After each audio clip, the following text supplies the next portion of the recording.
Saudoso magistrado Tobias de Macedo Filho. Na fachada de um prédio de 2 andares se lê Tribunal Regional do Trabalho. A imagem se desfaz em linhas horizontais finas.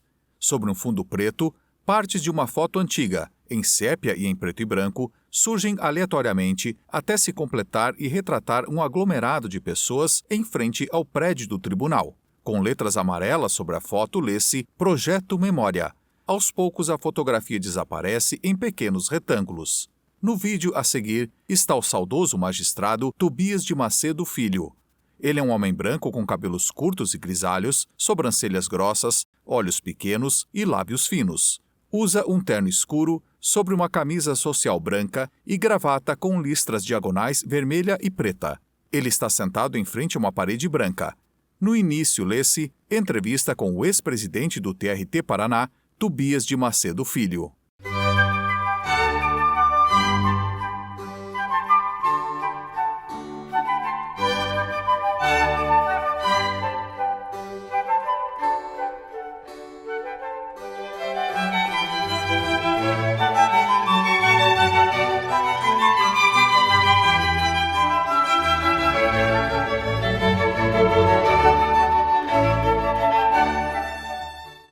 É uma situação deveras delicada, porque eu levo a tradição do meu bisavô e deixo a tradição para o meu filho e o meu neto.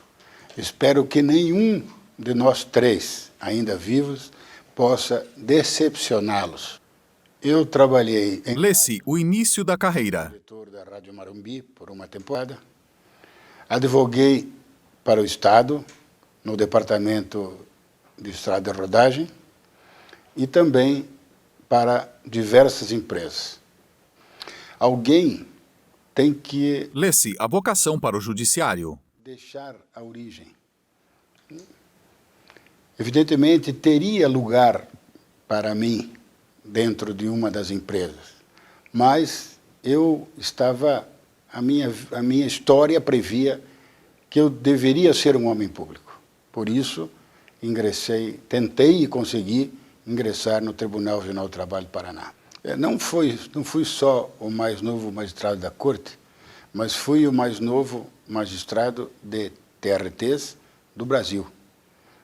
Foi realmente uma experiência diferente, porque você está do lado de lá da bancada, advogando, é uma sensação.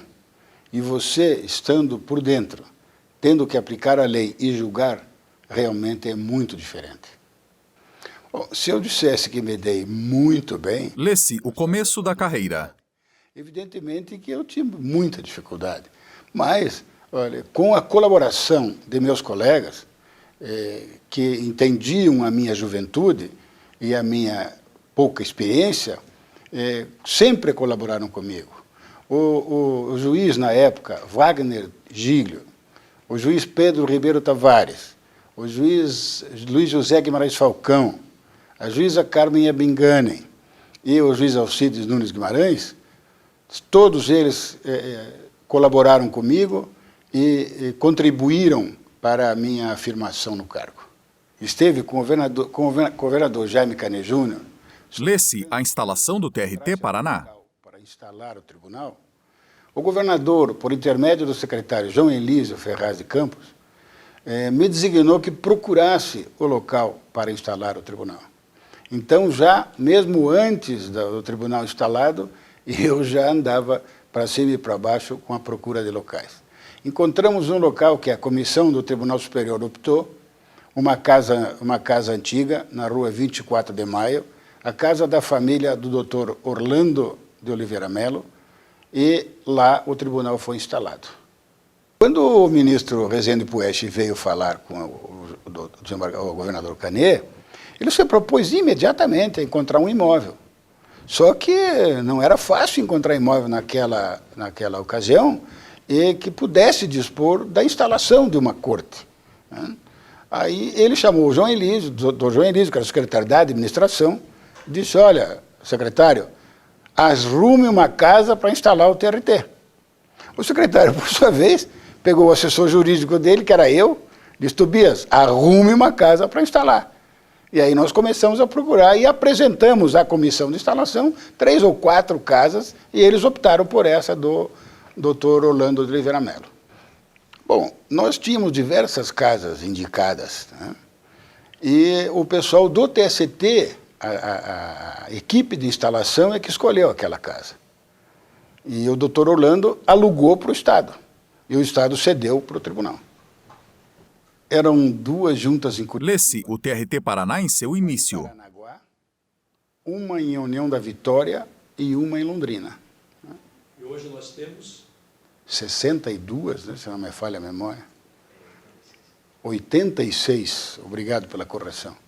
É que a gente vai, o tempo vai passando e a memória vai ficando. Bom, evidentemente que com esse número... Lê-se as conquistas do TRT Paraná. A assistência à população aumentou muito.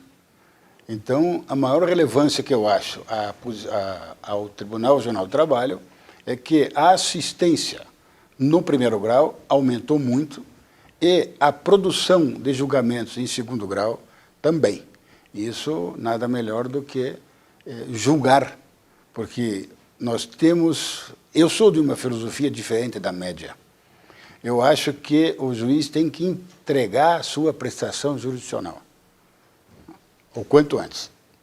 Aí eu sou obrigado a dizer aos senhores... Lê-se o começo da gestão na presidência. Não foi fácil. Existia uma série de funcionários antigos com aquele famoso ranço do serviço público. E os colegas, que eram 7, olhavam como se comportará esse menino, eles diziam para mim. A primeira atitude que eu tomei foi chamar um diretor social, um diretor geral, mais novo do que eu. E dos 17 cargos de confiança que tinha na época, eu mudei 16. O que eu fiz? Todos os colegas ficaram surpreendidos com aquilo. O que eu fiz? Eu distribuí as camisas, como se fala em linguagem do dia a dia, e disse a eles, olha, vão levantar codorna, que eu estou aqui com a espingarda. Quem não levantar codorna leva tiro no pé. E aí cada um cumpriu seu dever e nós conseguimos alcançar o objetivo desejado. Claro que eu trouxe a experiência que eu tinha da empresa privada. E isso me causou mais dificuldade, porque eu queria resolver as coisas como resolvia na empresa privada e as burocracias do serviço público muitas vezes me traziam dificuldade. É complicado nominar. Lê-se o início da carreira. Porque todas as pessoas que eu procurei me ajudaram. Todas as pessoas, indistintamente, tá? Demonstravam apoio, colaboravam comigo, principalmente a nível de Brasília, onde a gente tínhamos que implorar moeda, implorar verba para poder tentar fazer alguma coisa. E lá eu procurei diversas pessoas, diversos políticos que colaboraram muito, não comigo, com o Tribunal Regional do Trabalho da nossa região, porque eu tenho uma filosofia. Eu nunca me pus à frente do tribunal. Eu sempre pus o tribunal na minha frente. Aqui eu não poderia deixar... Lê-se o apoio de Brasília. Colaboração sempre eficiente do Dr. Gilberto de Abreu Pires. O Dr. Gilberto trabalhava na Casa Civil do presidente Ernesto Geisel. E eu precisava, o tribunal só tinha uma vara em sede própria, uma junta em sede própria. Eu precisava um decreto desapropriatório. E o doutor Gilberto me aconselhou que fosse ao então ministro Leitão de Abreu. Aqui é que vem a coisa interessante. Eu fui à Casa Civil, o doutor Gilberto marcou a hora, eu fui à Casa Civil, fui conversar com o ministro Leitão de Abreu. Sentei na frente dele, eu fecho meus olhos agora, eu lembro, aquele senhor grande, forte, com terno claro, muito educado. Ele disse para mim, o que você quer, menino? Ele disse, ministro, eu conheço seus acórdons, eu conheço a sua vida, eu sou seu fã. Ele disse, para com isso, diz logo o que você quer. Aí, diante disso, eu disse, eu preciso um decreto desapropriatório. Aí nominei o que eu precisava. Ele disse, a sua ousadia me venceu. Me pegou pela mão, andamos num corredor lá no Palácio Alvorada, entrou numa sala e ele chamou uma pessoa que o tempo me faz esquecer quem é, e disse, olha, faça o que o doutor Macedo precisa. Bom, o doutor Macedo, muito obrigado, foi um prazer conhecê-lo, sempre à sua disposição. Disse, ministro, eu é que tenho que lhe agradecer. Eu, especialmente não, o Paraná é que tem que lhe agradecer. Bom, o cidadão começou a conversar comigo e disse, não, olha, eu amanhã, depois eu vou ver isso. Eu disse para ele, você quer que eu volte a falar com o doutor Leitão? Não, eu faço já.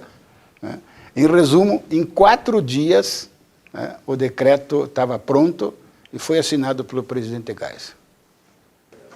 Ponta Grossa... Lê-se a sede própria da JCJ de Ponta Grossa. Que eu sou até hoje amigo do Otto Cunha, que naquela oportunidade era prefeito de Ponta Grossa. Eu fui a Ponta Grossa conversar com o Otto e disse para ele, Otto, eu preciso de um terreno, porque a justiça está muito mal instalada, eu preciso edificar uma obra para colocar a Justiça do Trabalho. O Otto, muito cínico, olhou janela fora e me apontou, está vendo ali aquela esquina? Eu disse, estou. Serve? Ele disse, serve. Mas tem uma casa em cima? Ele disse, eu desaproprio. Aí eu sorri, disse para ele, olha, eu não sou de brinquedo. Ele me disse, não tem problema, você é o 5º que vem aqui pedir terreno para o Justiça do Trabalho e não faz nada. Tá? Bom, diante disso fui a Brasília, mexi lá com o CEPLAN, para cima e para baixo, e liberei a verba e voltei a Ponta Grossa. Disse, olha, está aqui a verba liberada, quando que eu começo? Eu disse, puxa, mas eu não desapropriei ainda. Disse, então vire-se, meu filho. E a junta foi edificada lá, em frente à prefeitura. O primeiro grau de jurisdição... Lê-se o primeiro grau de jurisdição. Ser mais prestigiado, porque é de lá que sai o problema. O resolvido, geralmente sem resolver, que dá origem ao recurso. Hoje, antigamente era difícil, porque nós não tínhamos juízes substitutos, era muito complicado. Até uma história interessante, nós tínhamos um juiz lá na época da fundação, que ele despachava no ônibus. Ele despachava por Paranaguá, por Ponta Grossa, uma em Curitiba e em Londrina. E ele não morreu de estresse. Olha, já fazem... Lê-se a presidência do TRT Paraná. Pelo menos uns 25 anos que eu presidi o tribunal. Depois disso, você perde a função de administrador, perde a função administrativa. O que aconteceu no meu período de presidência? O tribunal foi ampliado, as varas juntas na época, tiveram seus imóveis desapropriados, nós fizemos reforma em todos os imóveis, e a diferença que eu entendo existir entre um juiz de carreira e um juiz representante do 5º, é que o juiz de carreira ele fica exclusivamente debruçado no processo. Ele sai da escola, faz concurso e vai ser magistrado. Ele não tem a vivência externa que tem o 5º. Ele nunca foi empresário, ele nunca foi empregado. Então, é difícil ele entender, ele julgar sem conhecer os dois lados. Por isso que todo dia a gente vê as barbaridades que acontecem aí. Essas indústrias, muito antigamente, da estabilidade da gestante, que uma funcionária emprestava a urina para meia dúzia, e depois vinham as reclamatórias. Mais recentemente, a indústria da LER, do efeito de lesão repetitiva, que isso é de difícil avaliação, difícil comprovação, mas existe como comprovar. E agora, infelizmente, nós estamos com esse problema do dano moral. Qualquer coisa é dano moral, dano moral. E como quem defere faz cortesia com o chapéu alheio, em qualquer caso, no menor que seja o dano, defere com um empregado que ganha salário mínimo, 100 mil reais de dano moral. Eu não estou aqui para condenar o dano moral, nem os 100 mil, nem para avaliar.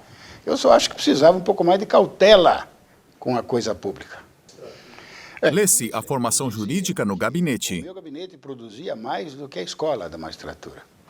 Outros diziam que o pessoal estudava para se livrar de mim.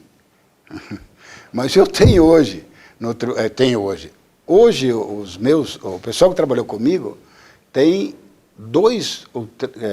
tem o desembargador Márcio Gabski, está no tribunal, o desembargador Arion Mazurkiewicz está no tribunal, o desembargador Rubens Tima está no tribunal, e eu acho que no tribunal são 3. Nas varas tem o doutor Eduardo Baracá, tem o doutor Marcos Ortega, tem o... Olha, eu nominar... Hein? Marcos Aurélio. Marcos Aurélio. Nominar é um caso sério para uma pessoa de idade já como eu. Mas, no total, tem no Ministério Público Federal. No Ministério Público Federal tem o Valdir Perrine, tem o Ayrton Bueno Júnior, tem a Adriane, que é uma moça que trabalhou comigo e está em Brasília. Então, eu produzi, no total, 13. Tá? Certamente esqueci de alguém, mas por isso que eu fico triste você perguntar, nomine. Vossa Excelência, doutor Arthur Fernandes, me deixa numa situação à vontade para eu falar o que o povo não gosta de escutar. Porque o meu gabinete para andar em dia é que todos trabalham. O meu gabinete não tem office boy, não tem motorista, não tem atendente de esposa. O meu gabinete todos trabalham. Agora, o problema da demanda realmente hoje está muito grande, tá? No segundo grau. No primeiro grau, a solução é um pouco diversa, me parece. Porque hoje tem 3 juízes em cada vara. Acontece que, em vez de eles dividirem o serviço eles produzirem 3 vezes, eles dividem o serviço por 3. Então, o volume de serviço do primeiro grau é exatamente igual, né? Só que dividido por 3. Eu batalhei, falei muito, mas agora, como a minha fama no tribunal é de criador de problema, né, que eu enxergo as coisas e falo as coisas. Eu não dou tapa, escondo a mão. Eu conto, mostro, discuto. Mas agora eu já estou cansado. 34 anos. Né, e alguém disse que o meu apelido é uma coisa interessante. Ainda bem que pouca gente sabe, eu vou deixar patente, porque não tem nada a esconder. Me chamam de a voz do Brasil, porque fala e ninguém escuta. Então, o que adianta isso? Olha, hoje... Lê-se o volume de trabalho nos gabinetes. Mas naquele tempo, nós tínhamos 4 funcionários. Hoje nós temos 10. Então, aí é que eu digo, quem administra o seu gabinete não tem processo em atraso. Agora, quem centraliza tudo, aí não tem como. 200 processos por mês, 50 processos de relator e mais 50 de revisor por semana, centralizou, meu filho, não tem como dar conta. Olha... Lê-se o futuro da Justiça do Trabalho. Prevê o futuro da Justiça do Trabalho. Agora, a minha opinião, já de muitos anos, é que o acordado deve prevalecer sobre o legislado. Se isso toma caminho, se isso toma rumo, evidentemente, a situação vai melhorar. Agora, sem os juízes arregaçarem a manga, sem os juízes aumentarem a sua produtividade, sem os juízes produzirem, não vai haver progresso. E a grande preocupação hoje das empresas multinacionais, eu vi isso há 10 dias atrás, numa conferência de um rapaz muito inteligente, dizendo que as empresas multinacionais estão com receio de investir no Brasil pelo problema da aplicação da legislação trabalhista. Corregedoria é uma situação estranha. Lê-se o trabalho como corregedor. Todo mundo tem medo do corregedor. O corregedor vem aí, vamos arrumar isso, vamos arrumar aquilo. E eu sempre fui às varas, às juntas na época, com o intuito de colaborar, procurar os erros e colaborar. Eu nunca puni ninguém na corregedoria, apesar de a minha fama ser de carrasco. Né? Eles me chamavam de Hitler e o meu diretor administrativo de Mengele. Mas eu nunca fiz nada disso. Para mim é muito fácil. Pergunta, eu tenho a minha assessora, e mais 3 funcionários, que era o número que a gente tinha antigamente, há mais de 20 anos. A minha assessora tem 28 anos comigo. E eu sempre pergunto, é difícil trabalhar comigo? Ela diz, não, senhor, é só fazer o que o senhor quer. Então é um problema interessante isso. Meus caros jovens, Lê-se mensagem final. só terá reflexo, só terá resultado aquele que trabalha. Magistratura não é para qualquer um. Magistratura é para quem tem vocação, para quem tem vontade e para quem tem dedicação. Aqueles que estão por aí e não têm essa vontade, saiam. Saiam porque é melhor tentar a vida lá fora do que se sujeitar a ficar num lugar... Fotos passam ao centro. Abaixo lê-se Presidentes. Produção SGP. Centro de Memória. Serviço de Arquivo. Ascom. Filmagem e edição Luiz Munhoz. Tirza Volk. Rúbia Batalini.